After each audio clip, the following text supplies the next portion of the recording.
दुसरे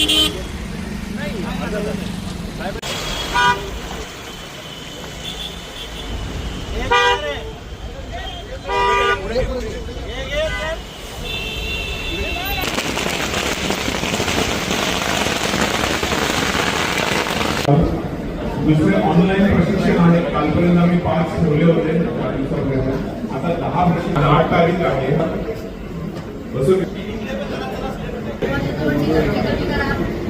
गर्दी करू नका की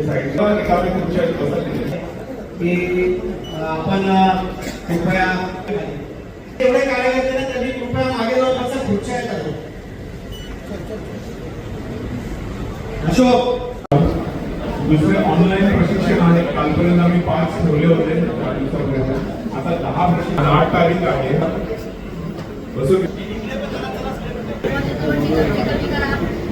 गर्दी करू नका की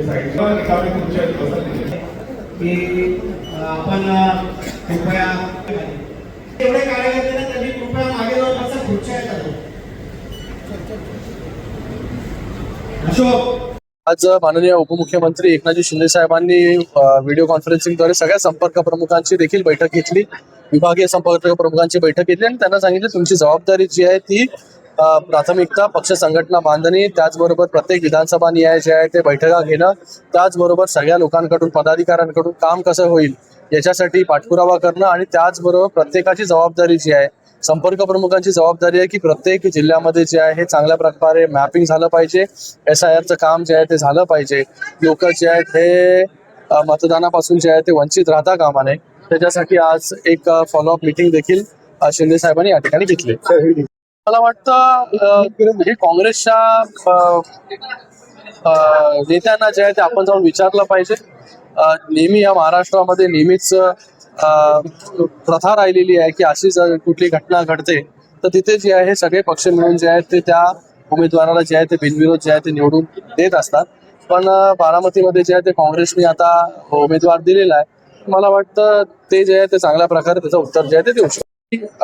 कल्याण आणि त्याचबरोबर ठाणे लोकसभा याचा आढावा बैठक जी आहे त्या आयोजित केलेली आहे. माननीय मुख्य नेते उपमुख्यमंत्री एकनाथजी शिंदे साहेबांच्या नेतृत्वाखाली आम्ही सगळे लोक, नरेश म्हस्के जी असतील, रवी फाटक जी असतील, मी असेल, नवीन संपर्क प्रमुख म्हणून देखील जबाबदारी जी आहे ते नरेश म्हस्के असेल, विभागीय संपर्क प्रमुख रवी फाटक यांना जबाबदारी मिळालेली आहे.